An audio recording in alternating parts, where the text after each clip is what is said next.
So we're from construction originally. Been doing it for all my life since I left school. And everybody in the industry, we always knew that there were some issues out there with dust and whatever else and these things we work with. But mostly, we didn't really take it too seriously. But a few years ago, some legislation come out and saying that you've now got to protect yourself from dust, or there's this ban that come into place. And us being in the construction industry, we had to also work out how to do some controls and how to tackle dust. We didn't know too much about it, but we basically had to try and do something for our business. So we started going on this little bit of a journey of trying to work out what it is and what the problem is and how we can solve it for our guys. But whilst we were doing that, we started learning. We started learning pretty quickly about what the issues are and how bad they are.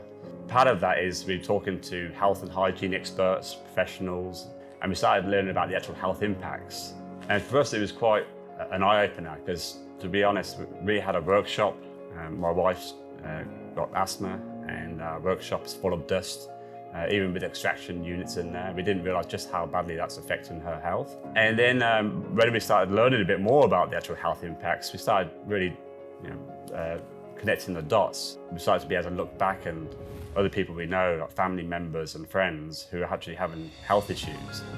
And you start to realise that these health issues may not be just from smoking or lifestyle, but actually from the workplace. As Paul mentioned, being in construction, we were affected immediately as soon as silicosis became aware. Being a project manager for some big clients, there was immediate stop works, but it wasn't just that for me. It was, our workers were like family, so we wanted to keep them employed, and we knew the effects that as soon as we couldn't work on our sites, they couldn't come to work. Then when we got out to these sites, we were watching the Band-Aid solutions that the builders were putting on, and they were really trying to hide and just cover up little things, not out of malice, but because they didn't know what to do. They needed to get their sites back up and running, and we needed to help them do that. So we were part of the problem when we were in construction, and I guess that just didn't really sit right. Having firsthand lost family members to, what we now know is more than likely occupational illness, I know the firsthand effects of the impact that it has for not just the worker, but their entire families, and it's just such a snowball from there on. So for us, it was a bit of an eye-opener, and we thought, well, one, there's a major problem out there that's not being solved, and two, there's some really strict legislation or rules come into place, and it's going to try to make everybody start trying to do something about it, or trying to control dust or control these things which are really hard to do.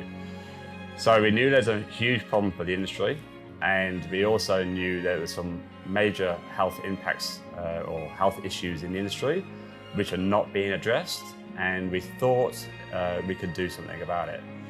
So that's how it came about. It was something of a journey, something of learning, something of understanding the health impacts, and also being affected or seeing personally the actual impacts of the health. We thought we can do something about this.